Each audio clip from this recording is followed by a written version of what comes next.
Assalamualaikum warahmatullahi wabarakatuh. Saudara-saudara sekalian, pada kesempatan hari ini izinkan saya untuk menyampaikan materi tentang praktek analisis data dengan menggunakan program SPSS. Ada hal yang perlu kita persiapkan sebelum kita melaksanakan hitungan dengan SPSS ini. Izinkan saya juga untuk menyampaikan PowerPoint seperti ini.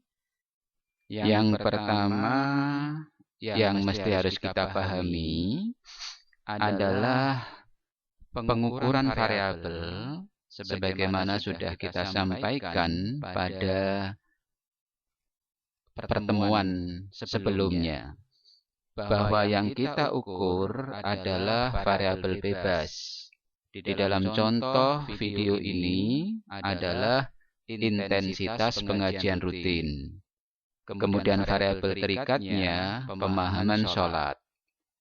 Saudara juga harus menentukan skala ukur, karena skala ukur adalah salah satu faktor yang bisa kita gunakan untuk memilih rumus statistik. Jadi, ada beberapa rumus statistik yang mensyaratkan skala ukur tertentu. Untuk produk momen yang kita gunakan contoh, salah satu syaratnya adalah skala pengukuran yang kita pakai adalah interval atau rasio. Skala Likert dengan menggunakan sangat setuju, setuju, tidak setuju, sangat tidak setuju, atau terkadang ditambah dengan ragu-ragu, itu termasuk skala ukur interval. Karenanya kita boleh menggunakan analisis korelasi produk momen. Formula rumusnya adalah seperti yang terlihat di dalam slide ini. Kelihatannya sangat ruwet, tetapi karena ada bantuan SPSS, nanti saudara-saudara mahasiswa tidak perlu risau dengan melihat rumus-rumus seperti ini. Dulu memang kalau belum ada SPSS, kita menghitungnya secara manual, pakai kalkulator. Nah, yang pertama, pengukuran variabel. Kemarin sudah kita bicarakan bahwa variabel bebas dalam contoh penelitian ini adalah rutinitas pengajian dengan indikator apakah responden kita tahu, kemudian bagaimana frekuensi kehadiran, dan apa yang mereka lakukan pada saat hadir. Jadi ada 3 indikator untuk variabel bebas: pengetahuan bahwa di Mushola Al-Amin ada pengajian rutin, yang kedua frekuensi kehadiran dalam pengajian rutin ini, dan yang ketiga aktif tidaknya jamaah di dalam pengajian ini. 3 indikator inilah yang kemudian kita breakdown, kita rinci menjadi 8 item pertanyaan dalam kuesioner. Nah, seperti yang kita lihat, bahwa kita menggunakan skala Likert yang sudah dimodifikasi dengan jawaban pilihan SS, S, TS, dan STS. SSS ini kita beri skor 4, Sementara untuk S itu 3, TS 2, dan ST S1.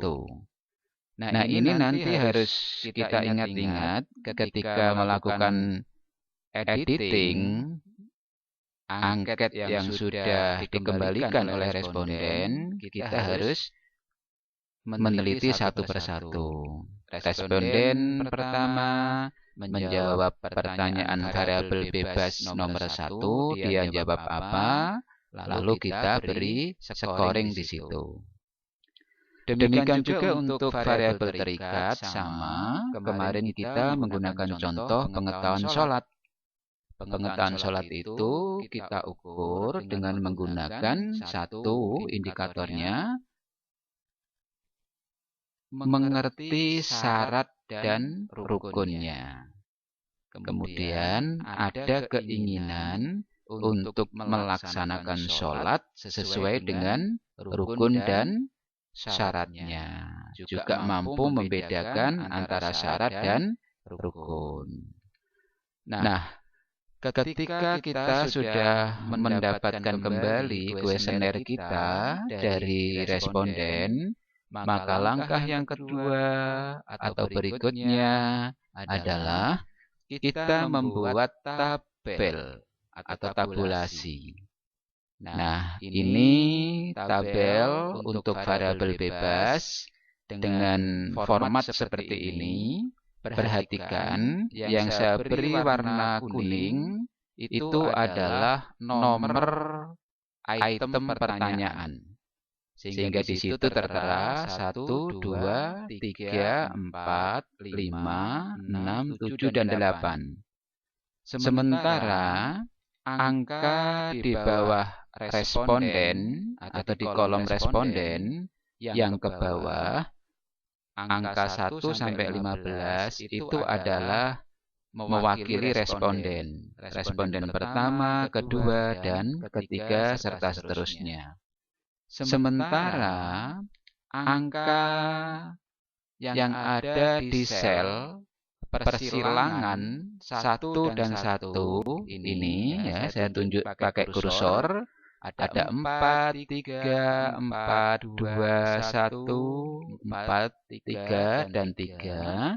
Ini adalah skor yang diperoleh oleh responden dengan menjawab kuesioner sesuai dengan nomor atau item pertanyaannya. Kita contohkan, di sini ada nilai 4. Artinya, responden nomor 1 memilih jawaban untuk pertanyaan variabel bebas nomor 1, dia menjawab dengan SS. Karena sangat setuju, itu kita beri skor 4. Demikian juga kita harus mengamati dan mendokumentasi bagaimana setiap responden menjawab masing-masing item pertanyaan yang kemudian nanti kita masukkan tabel ini, lalu kita jumlah pada skor total di sini 24. Nah, ini kita lakukan sampai dengan 15 responden. Sama halnya dengan variabel terikat, prosesinya sama dengan tabel variabel bebas. Yang perlu saudara-saudara pahami adalah asal-usul dari nilai 4, 3, 2, kemudian 3 lagi, ini dari angket atau kuesioner. Data master ini atau master data ini bisa saudara ketik dalam format Word atau Excel.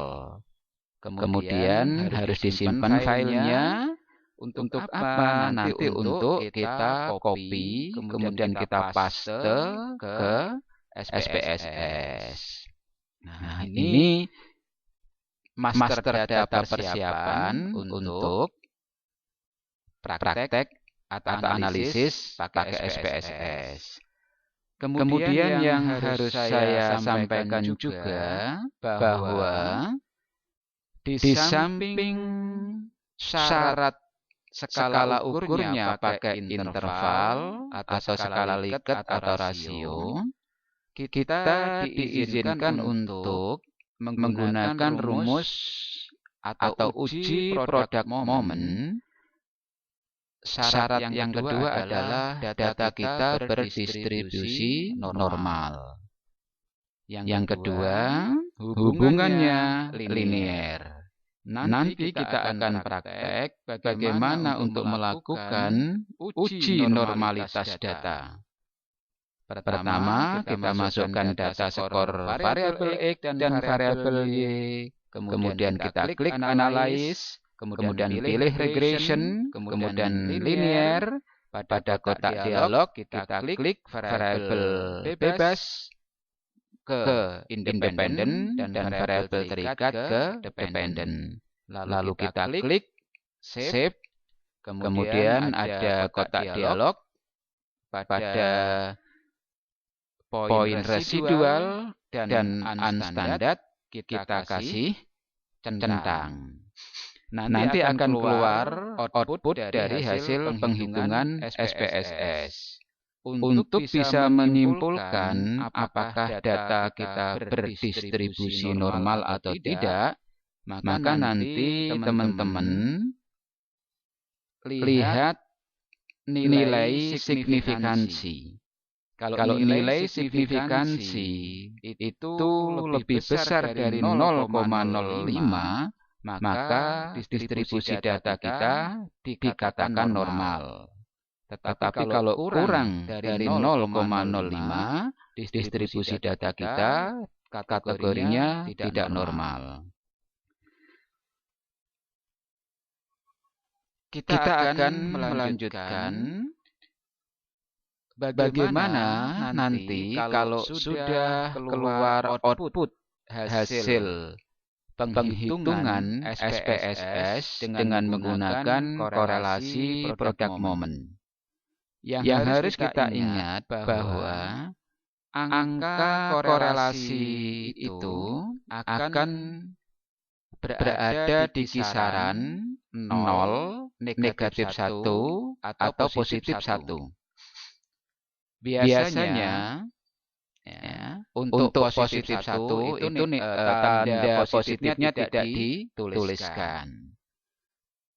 Kalau 0 itu berarti tidak ada korelasi antara variabel yang diteliti. Kalau negatif 1 itu berarti korelasinya adalah kategori negatif. Kemudian positif 1 itu korelasinya positif. Arti korelasi positif adalah kenaikan nilai pada variabel bebas selalu diikuti dengan kenaikan nilai variabel terikat.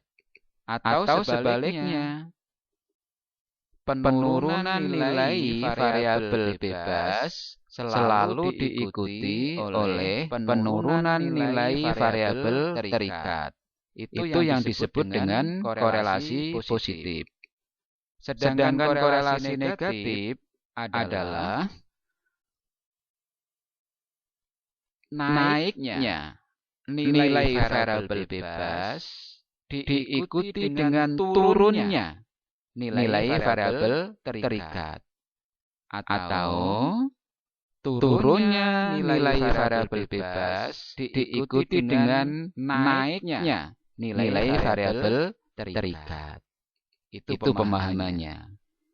Nah, sekali lagi hasil penghitungan korelasi itu antara 0, 0, sampai dengan positif 1 atau negatif 1. Kalau nanti misalnya ada penghitungan dengan rumus korelasi, nilainya 2, itu berarti salah. Atau 1 koma itu salah. Yang lazim itu 0 dan maksimal adalah 1. Nah, itu. Nah, nanti bagaimana untuk mengambil keputusan apakah variabel yang kita uji korelasinya itu dikatakan memiliki korelasi atau tidak, maka kita melihat nilai signifikansi tutile. Jika nilai signifikansi itu kurang dari 0,05, maka ada korelasi.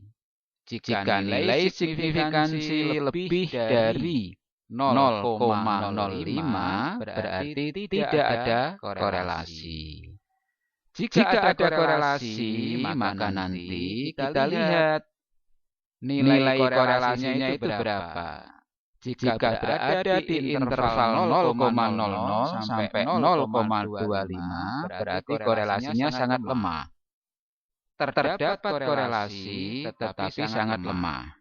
Demikian juga jika angka yang kita peroleh dari penghitungan produk momen melalui SPSS nanti berada di 0,25 sampai dengan 0,50, maka dikatakan korelasi cukup.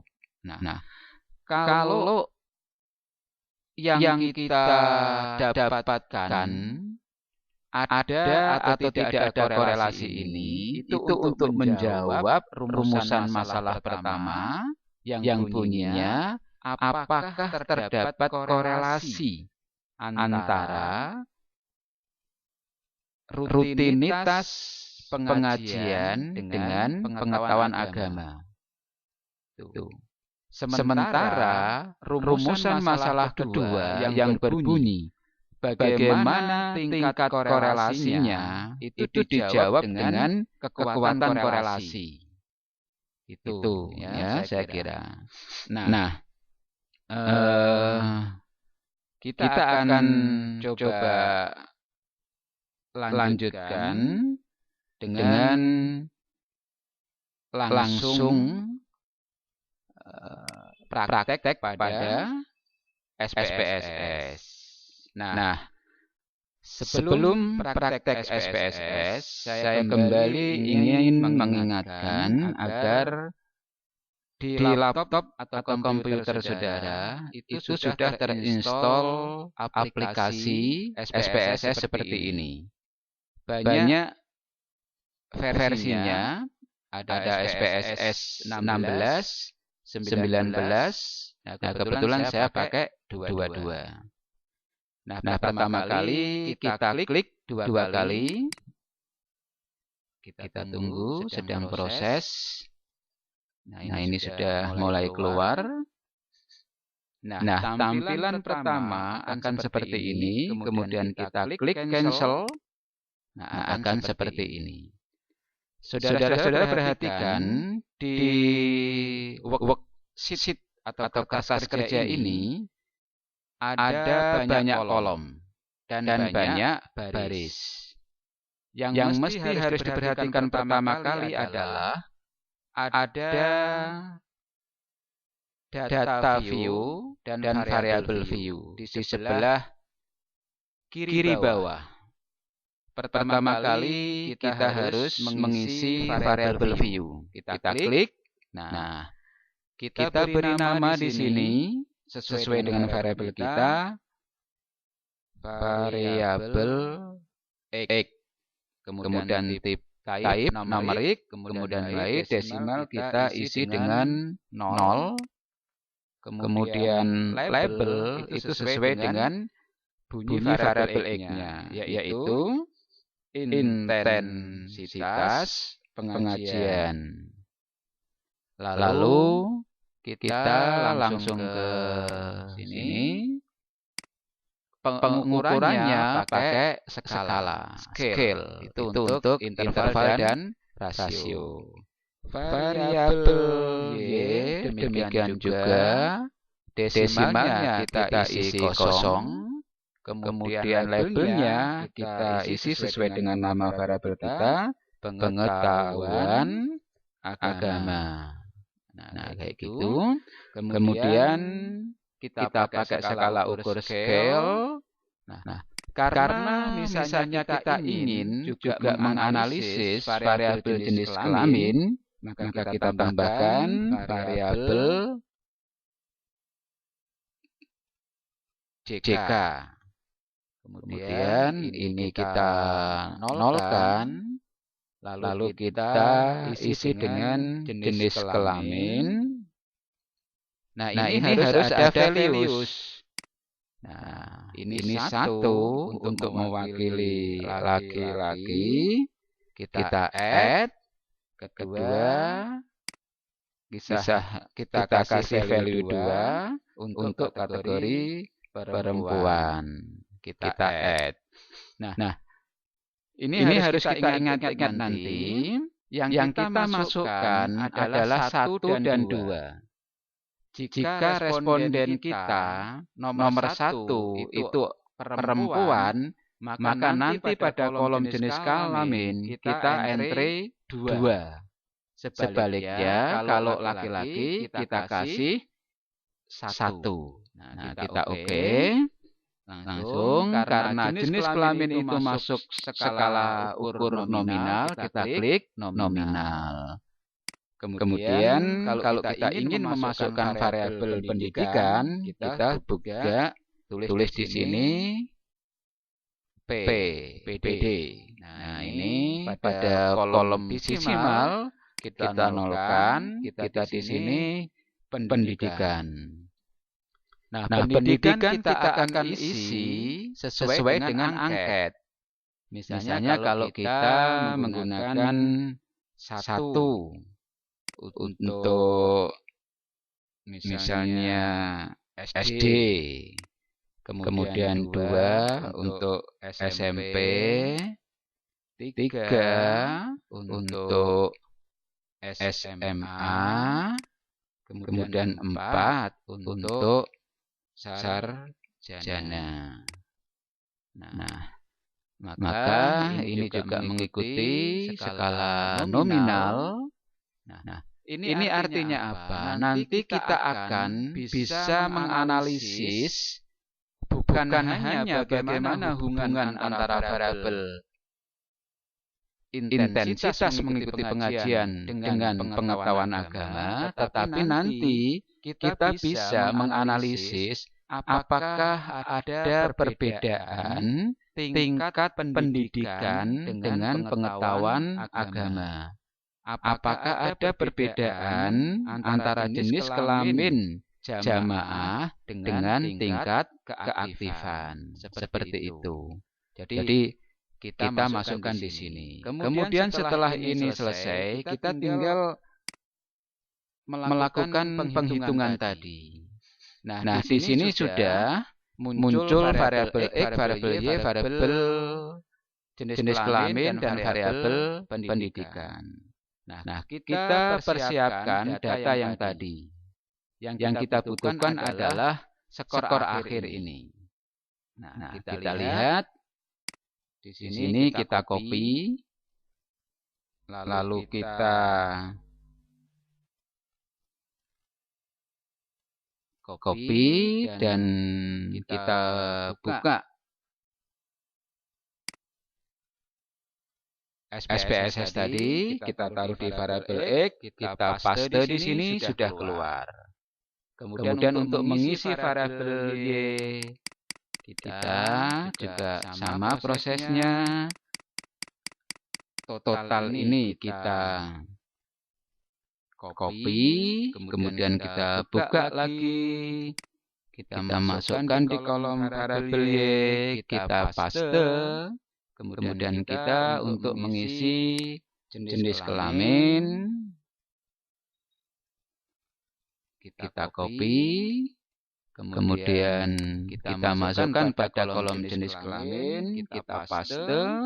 Yang terakhir kita butuh data tentang tingkat pendidikan responden, kita copy, kemudian kita pas ke variabel pendidikan. Nah, Setelah ini kita boleh menganalisis ya.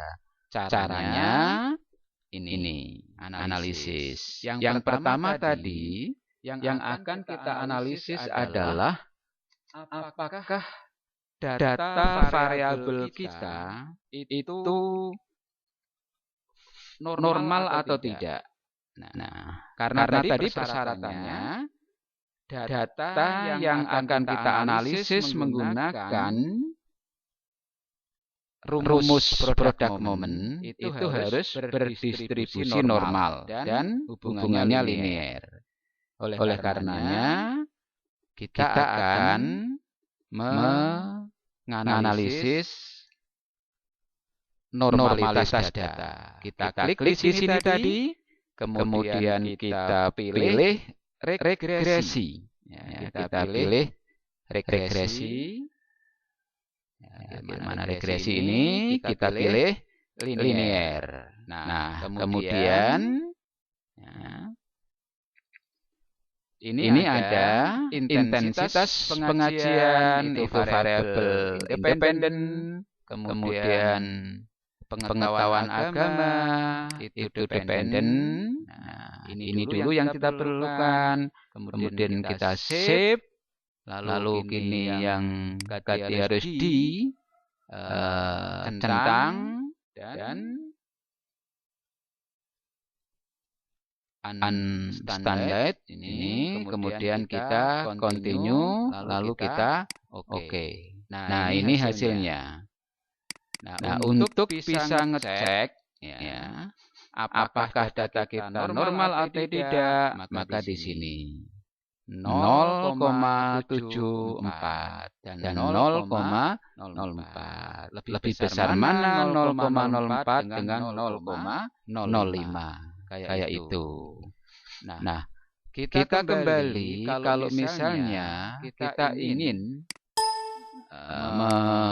menganalisis ini, ya, menganalisis product moment, ya, kita correlate, bivariate. Nah, yang kita ukur adalah variabel intensitas mengikuti pengajian dan pengetahuan agama. Kemudian kita akan langsung ini hasilnya. Nah, untuk bisa mengatakan dan mengambil kesimpulan apakah hasil penghitungan statistik kita itu membuktikan adanya hubungan atau tidak. Tadi pada PowerPoint sudah saya katakan, kita lihat ini nilai signifikansi total. Nah, kita langsung menuju di sini 0,004, lebih kecil dari 0,005. Berarti terdapat hubungan. Kemudian bagaimana kekuatan korelasi? Kita lihat di sini Pearson correlation 0,69.